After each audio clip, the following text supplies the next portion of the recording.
So our topic today, we are continuing with our OEM-specific ADAS training that we've been doing through 2025. And by the way, this is the last video of 2025. And our OEM that we're going to teach about is Subaru. Now, Subaru, especially when it comes to ADAS and especially when it comes to scan tools, it is kind of unique and on an island of its own. And we'll talk through why that is here in a minute. But this video will also be a little bit different because I have done a couple of live ADAS calibrations on this that are recorded. So we're actually, instead of going live on the tool, we're just going to go live to the shop and see the pre-recorded walkthroughs that I did on a Forester. But before we get there, we still need to talk about our different vehicles. And one of the things that is very unique about Subaru is the eyesight system. So it has a stereo camera here. You can see these two. And some models even have a center camera as well. And what this does is it allows the vehicle's camera to have depth perception, right? If you get two eyes, you have good depth perception, theoretically. So they don't use a front radar for anything. They just have the stereo camera, and that's the only thing it needs in the front. And it is able to handle the lane keep, the adaptive cruise control, any automatic emergency braking, and on newer models, they even have automatic emergency steering. So if you're braking and you might hit something, it'll steer you out of the way as best it can. So that's kind of interesting. But it handles and feeds into all those different systems. So this camera is a very, very high-tech camera, I guess you would say. And they're really one of the only ones in the industry who uses stereo camera. I think maybe Mercedes uses one on like a higher-end model, or maybe BMW. But Subaru, it's across the board. Any of their ADAS, they went all in on the camera. And so they're all in on the camera. Now, interesting enough, also, in order to get into redoing the camera or recalibrating the camera, you'd have to press the two buttons on the ceiling in order to get the recalibration to even pop up on the menu. This is on the factory tools, it's on Snap-on tool. I don't know about other aftermarket tools, but on the select system screen, before you select the eyesight system, you need to hit the two buttons on top, so the pre-collision brake off and the lane departure warning off switch. And that allows it to pop up on the menu. If you don't do that, it doesn't show up on the menu. And they say for preventing misoperations. So if somebody is messing around in there that shouldn't be messing around in there, to kind of keep them out of that. If they don't know, if they don't have the factory information, that just plain won't show up on the screen. So let's talk through our different vehicles, and then we will get to our recalibrations. So this is a 2019 Forester as our first representative. And this one's fairly loaded with one stereo camera that it would have in the front. For the lane keep, adaptive cruise, emergency braking. It has a rear camera for the backup camera. Two radars in the back, so that's blind spot monitors. And then four ultrasonic sensors in the back. So that is for park assist and reverse emergency braking. You actually use the sonar for the emergency. If I'm backing into a trash can or something, it'll activate the braking that way.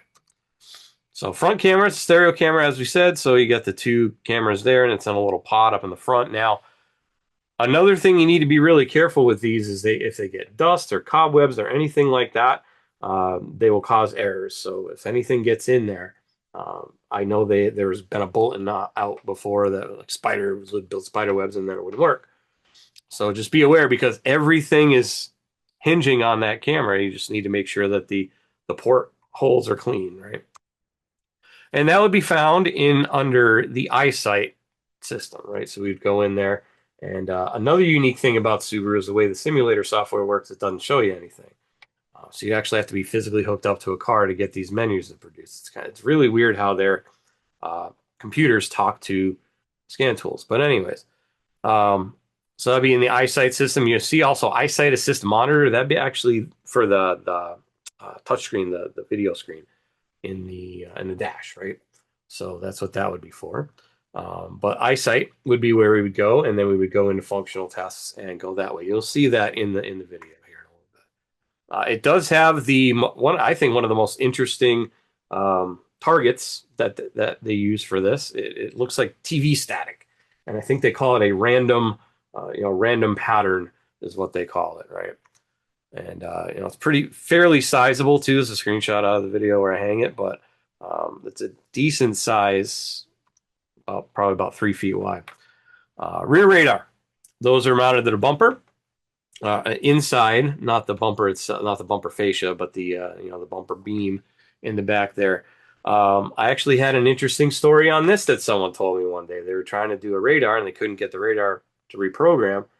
Finally, they ended up looking up underneath, and it was an aftermarket bumper, of course. And there happened to be a metal foil like sticker, shipping label or whatever. It happened to be right where the radar would have to fire through. So it's going to bounce off of that metal and go back to the radar, and it's just not going to work. You can't calibrate it that way. So they peel off the sticker and everything. It was a whole thing because they weren't the body shop that worked on it. So, but just be aware that that could be a thing, and I suppose that could apply to any vehicle, and just so happened to be a Forester that someone was talking to me about. Anyways, mounted in the back, and it is a left and right. So if you want to get in the left side, you'll go in there. You want the right side, you go in there. Like I said, simulator doesn't show much other than codes and data. Sonar for the rear. That does not have anything that we need to do. Actually, reverse automatic braking would give you codes and data for that anyways. There's really no reset, relearn, recalibration for it, but there is a reverse automatic braking module that you would go into for codes data. Rear camera mounts kind of in the deck there, and no calibrations needed for that, and there's not even a module shown for that either. 2017 Outback is going to be very similar.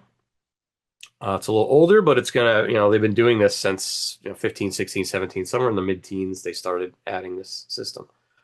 So once again, one stereo camera, one rear camera, 2 radars in the back, and 4 ultrasonic sensors are going to be there. Front camera, another different view of the front camera. So it's got a bunch of bolts on the top, and it bolts right in, right above the mirror. And that's kind of how you would get to it. You pull down the little pod that's in there for the map lights and stuff like that, and you'll be able to get to it. Once again, that would be under the EyeSight system. See how this one doesn't have the monitor in there, so it's just EyeSight. Rear radar, same deal, mounts to a bracket in the back on the bumper beam corners, and that is a left and a right, independent of each other. You do have to realign them and such when you've replaced them. There is a reset recalibration that needs to be done, and we'll show that. It's going to be pretty much the same walkthrough between all of them. Then we have our sonar, clips into the bumper, right? And that is for the reverse automatic braking, so that would be get codes and data for that. And then we have the rear camera, which mounts up underneath the deck lid there, as you can see. And then there's a little connector over here on the side, and you would replace it. No calibration needed on that. 2022 Crosstrek will be the newest one out of the batch we're going to talk about, and that one is pretty much the same, except this one has an extra camera in the front for like surround view for it. So it has an extra one in the front, kind of under the emblem there, and then it still has the stereo camera up in the windshield, and then 2 radars in the back, 4 ultrasonic sensors. So here's the front camera up in the windshield area. We get a different view every single time, even though they're mounted exactly the same. They're the same part. Basically, I mean, maybe some of the covers might be a little different, but the cameras themselves are going to be the same. They're going to recalibrate the same. They're going to be mounted pretty much the same way. So that's, once again, EyeSight system, and you would go in there. 360 cameras, like see there's the emblem there, so it's right under the emblem. No real calibration needed for that. There's not even a module listed for that. And then rear radar, once again, mounted to the bumper, left and right, back and side radar. That's going to be for your blind spot monitor, all that. And there's a recalibration for that. And then the sonar clips in the bumper, just like every other car in the world. And that one does have some codes and data. A couple functional tests, like for the beep and things like that, but there's no recalibration for it necessary. And then the rear camera, once again, in the rear deck. So that brings us to our walkthrough videos. Like I said, I've done the front camera and I've done the rear radar. So first thing we'll do is the front camera. So we'll watch that, and then we'll come back when that's done. ADAS, or Advanced Driver Assist Systems, are becoming more and more commonplace on modern automobiles. Even simple repairs such as an alignment or a windshield replacement need calibration of these systems. Let's walk through a recalibration of the windshield camera using this John Bean TruePoint machine behind me. Okay, so here we are on the home screen of the TruePoint system. Now you'll notice on the screen we have a workflow. So first one is shop preparation. You want to make sure you check into that. whatever needs to be done there. Vehicle preparation as well. Also need to mount the wheel targets. Now we've already done that for the essence of time here. If you need to know how to do that, there is a demo video built in which you can watch. Next thing we would do is start the ADAS process. Now you can do it multiple different ways. We can ID manually year, make, model, or there's a built-in VIN scanner so you can scan the barcode on the VIN. Or in this case, this Forester is already loaded in there in my history, so I'll just double click on that and pull that up out of my history. Okay, so this is our vehicle history screen. It shows any reports that may have been generated in past previous calibrations. In this case, I'm just going to hit use vehicle on the bottom right, and that'll load the vehicle into the system. Now, what do I need? What features are installed on this vehicle? So it does have front camera, and it does have side and rear radar. So I'll hit next to continue. All right, so the first thing we need to do is perform the alignment verification. Now, it has us do a few things with the frame. We can see we're a little outside of that target, and the beam needs to be lowered a little bit. So we'll lower the beam down so it can see all the wheel targets. There we go. Now we see all 4 green check marks on the screen. That indicates it can see all 4 targets. Now we're a little back and a little bit to the left, so we need to move this frame forward and angle it slightly. Something like that. So once we're in the green, we pause, let the frame settle down, moves to the next screen. Now it wants us to do the rollback, rolling forward and rolling backward on the vehicle, and this will help verify that alignment is correct. So I'll move this around so we can see on the other side of the vehicle. Okay, so the vehicle is already in neutral, so we have to roll forward first. So roll forward until it gets into the green. Then we need to roll it backwards. It's in the green there. There we go. And one more forward. Turns green. Then we should have green check marks on all 4 wheels. Looks good. Next step when it cycles through is we need to put it in park and put the parking brake on. Okay, so once it's been put in park and the parking brake is set, we'll just hit next and go on to the next procedure. The next procedure is going to be advanced floor level compensation, so it requires a special pointer target. So we're going to go do that counterclockwise around the car. Okay, so we'll take this pointer target and we need to make sure we line it up with the bottom of the wheel and with the existing target that's there. We should get a green check mark when it's done. Okay. Move to the left rear. Same thing. Right rear in front of the target. And right front. Okay. So I'll swing this back around and we will start our front camera adjustment. We're going to have to move the rig around. So you can see we come back up with our target and we're quite a bit to the front and quite a bit off to the side. So we will just move this backwards a bit.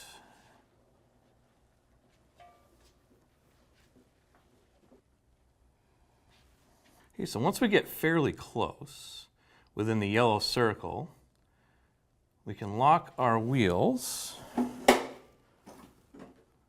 and then we can use this plate to make fine adjustments. Once we're in the green, it'll settle down. Next thing we need to do is adjust the beam height. Slide that up a bit.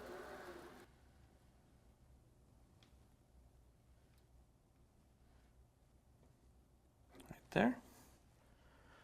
Let it settle. So once we have the frame in position, we have tells us what target we need to use. We need to mount our target to the frame. So we have an SUB FC01 is the target we're going to use. There's the snap-on part number under there. And then we need to position the target mounts. Now there's electronic linear sensors here on the sides of these frames. And all we need to do is use the screen. It'll tell us how far we need to go. Went a little too far there. There we go. Lock it into place. Go over here. Same thing. Lock that one into place. And then we'll go grab our target.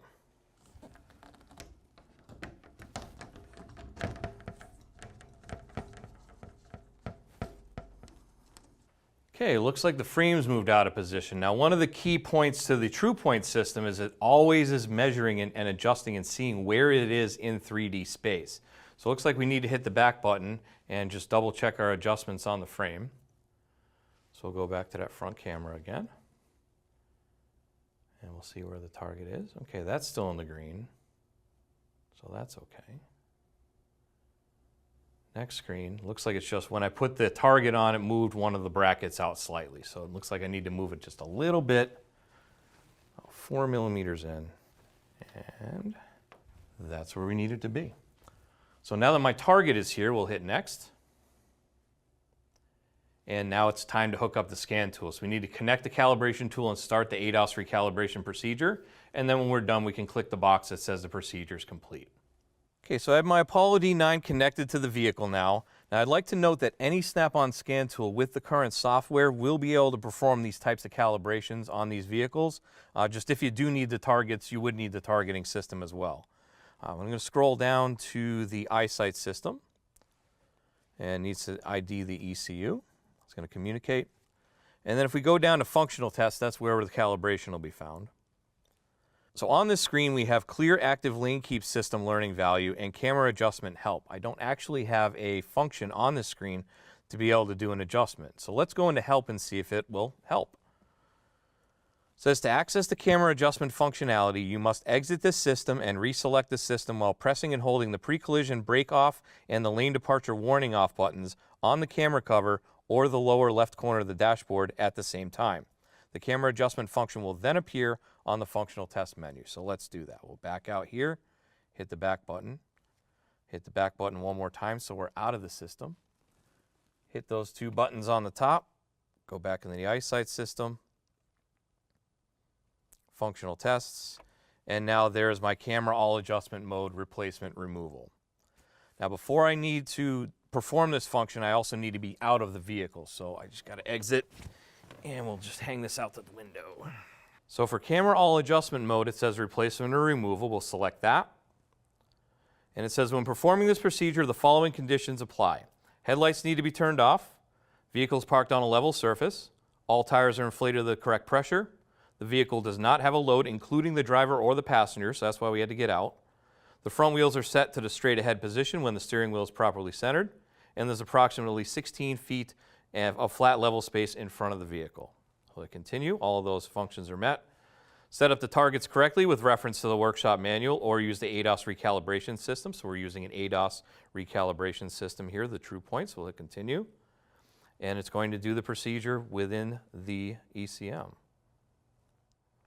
Okay, there we go. It says it's complete with a 94% accuracy rate, which it counts as a pass. So camera adjustment is successful. We're going to exit the test, turn the ignition off for at least 10 seconds to save the adjustment, and complete the procedure. So this was a static recalibration using the target, and then we also need to perform a dynamic recalibration by driving the vehicle down the road as well. Once we're done with that, we can also pull up a ADAS recalibration report that'll automatically generate in the tool. We can save it. It will save to the tool. It will also save to the Snap-on cloud for further sharing with customers, insurance companies, things like that. Okay, so now that we're done with the scan tool, we can come back over to the TruePoint, select procedure completed, and we are done. We'll hit next, and that's going to bring us to, if we want to select the next procedure, we can go and do so. Otherwise, the front camera is complete. All right, that's the front camera. So now let's bring it over to the rear radar. So that's definitely a different functionality when you're doing that, because it's got a different type of target. So we'll walk through that. ADAS, or Advanced Driver Assist Systems, have become very prevalent on most modern vehicles. Systems such as the blind spot monitoring system, which tells you if there's another vehicle in your blind spot, when the repairs are made, sometimes they need to be calibrated. Now, sometimes it could be driving down the road, which we call a dynamic recalibration, or you may need a targeting system in the shop called a static calibration. So let's walk through an example static calibration on the blind spot monitor on the Subaru Forester here using the John Bean TruePoint system. Okay, so here we are on the home screen of the TruePoint system. Now you'll notice on the screen we have a workflow. So first one is shop preparation. You want to make sure you check into that, whatever needs to be done there. Vehicle preparation as well. Also need to mount the wheel targets. Now we've already done that for the essence of time here. If you need to know how to do that, there is a demo video built in which you can watch. Next thing we would do is start the ADAS process. Now you can do it multiple different ways. We can ID manually year, make, model, or there's a built-in VIN scanner so you can scan the barcode on the VIN. Or in this case, this Forester is already loaded in there in my history, so I'll just double click on that and pull that up out of my history. Okay, so this is our vehicle history screen. It shows any reports that may have been generated in past previous calibrations. In this case, I'm just going to hit use vehicle on the bottom right, and that'll load the vehicle into the system. Now, what do I need? What features are installed on this vehicle? So it does have front camera and it does have side and rear radar. So I'll hit next to continue. All right, so the first thing we need to do is perform the alignment verification. Now it has us do a few things with the frame. We can see we're a little outside of that target and the beam needs to be lowered a little bit. So we'll lower the beam down so it can see all the wheel targets. There we go. Now we see all 4 green check marks on the screen. That indicates it can see all 4 targets. Now we're a little back and a little bit to the left, so we need to move this frame forward and angle it slightly. Something like that. So once we're in the green, we pause, let the frame settle down, moves to the next screen. Now it wants us to do the rollback, rolling forward and rolling backward on the vehicle, and this will help verify that alignment is correct. So I'll move this around so we can see on the other side of the vehicle. Okay, so the vehicle is already in neutral, so we have to roll forward first. So roll forward until it gets into the green. Then we need to roll it backwards. It's in the green there. There we go. And one more forward. Turns green. Then we should have green check marks on all 4 wheels. Looks good. Next step when it cycles through is we need to put it in park and put the parking brake on. Okay, so once it's been put in park and the parking brake is set, we'll just hit next and go on to the next procedure. The next procedure is going to be advanced floor level compensation, so it requires a special pointer target. So we're going to go do that counterclockwise around the car. Okay, so we'll take this pointer target and we need to make sure we line it up with the bottom of the wheel and with the existing target that's there. We should get a green check mark when it's done. Okay. Move to the left rear. Same thing. Right rear in front of the target. And right front. Okay. Okay, I'll spin this around and now we can start our side and radar calibration. Tells us what we need. We need a stand, a target, where the target needs to be oriented, and a target adapter, and then mount the target. Now that's already set up in the back, so we'll just hit next. And we need to position the frame in the proper area. So we'll move it up a little bit. And once we get close, we lock the wheels. And we pedal.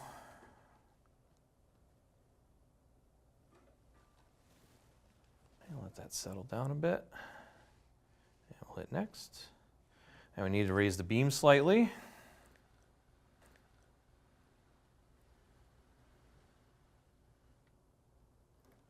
There we go. Let it settle. Next. And now we have to position our cone pointed at the rear corner of the vehicle. So I'm going to swing this around so I can see it better. We're doing the driver's side rear radar.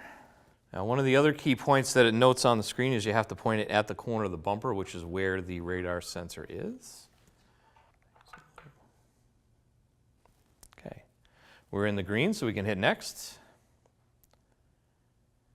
And then it's going to need to calibrate the height as well. Looks like I'm a little high, so I'll bring it down a smidge.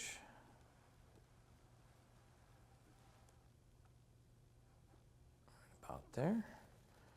All right, and we are where we need to be. Hit next. And we also need to make sure the area is clear around the rear of the vehicle. And if we hit next again, we now break out the scan tool. Okay, so we have the Apollo D9 connected to the vehicle in order to do the scan tool functions. Now I do want to mention that any Snap-on scan tool, as long as it has current software, will be able to perform these functions across the board. So it doesn't really matter what Snap-on scan tool you have, Solus or a Modus or a Triton or an Apollo. Any of our scan tools will be able to do these functions. You just maybe need the targets like we set up before. So in this case, we'll scroll down and find we're doing the left side radar. So back inside radar left, says we need to determine the ECU. And then we have codes, data, and of course functional tests. So it's listed under functional tests. We have actuator tests and our radar axis adjustment. That's where we're going to perform our axis adjustment. It says it requires a radar target. Attempting this test without a correctly placed target will result in clearing the axis alignment value and setting DTCs. So we don't want to do this. We don't want to proceed any further unless we have the target set up like we do. The system will be disabled until adjustment is completed successfully. Refer to service information for correct placement of radar target before beginning this test. So we have the correct placement referring to the true point system. We continue. It turns on the radar and it says the alignment is successful with a 0-degree angle gap. Quantity of object reflection 44 dB, which is considered good as well. We'll just hit continue. And exit the test, turn the ignition off to complete the procedure. Also generates a ADAS calibration report for us, so we can save this to the Snap-on cloud, and it will also save to the tool. This allows us to share these with customers or insurance companies for use for proving that we did the recalibration on the vehicle there. Okay, so last thing we need to do is come over to the True Point system and select procedure completed. Then we'll select next. Once we're done with that, we're going to come up with a done or exit, so we'll hit done. So now we're on the report screen. We have ADAS alignment recalibration report and an alignment and ADAS audit report. So that is a summarized report and a detailed report. Both reports will automatically upload to the Snap-on cloud service as long as the tool is registered with the service and the Wi-Fi is active. Now you can use that Snap-on cloud service to share these files with customers or with insurance companies as you see fit. All right, so that's the rear radar, and that concludes our session for today. So let's talk about what we're going to talk about next week. So next week, we are continuing with our final OEM-specific ADAS training. This one was by a request from someone on, I believe, YouTube, because we had asked for suggestions of what you wanted to learn about, and someone said, hey, I want to take this ADAS training on Mazda. So here we go. We're going to go through it next week, same time as always, every Tuesday, 6 and 9 Eastern. Go to snapon.com/OT if you want to register and join on Zoom. Otherwise, you can join us on YouTube at 6 p.m. Eastern and Facebook at 9 p.m. Eastern. So YouTube's our YouTube channel, youtube.com/Snap-on Diagnostics. Scan that little QR code there, and that'll bring you there and subscribe you automatically.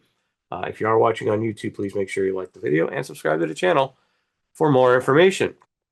If you want to see any of the other videos in this series, anywhere from intro to ADAS through EVAP diagnosis and everything in between, they're all available. So this is, I believe, episode 128 on this. So walk through. It's a good little walkthrough, all about half hour, 40 minutes long, depends on what they are, and gives you just kind of a background on it. And they're all free. So visit the YouTube channel and get your free training on.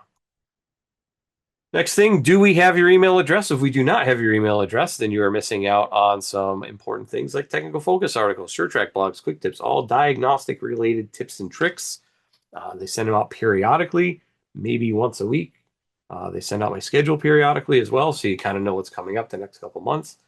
So if you're not receiving those emails, scan that QR code, and that'll bring you to a little form you can fill out, and then you can start getting these emails. Then we get to Q&A, and as I said, I'm traveling this week, so this is a pre-recorded session. But if you do have a question, please feel free to email. If you're on Zoom, email back, reply to the email that you got your confirmation email. That'll send it to our inbox. Otherwise, YouTube, leave a comment. Facebook, leave a comment, and I'll get to those as I can. With that, thank you very much for joining me here, and thank you very much for a wonderful 2025. We went through a lot of classes in 2025, 27 brand new classes this year. So I'd like to thank you all for watching when you do, whenever you do, doesn't matter. All the views help.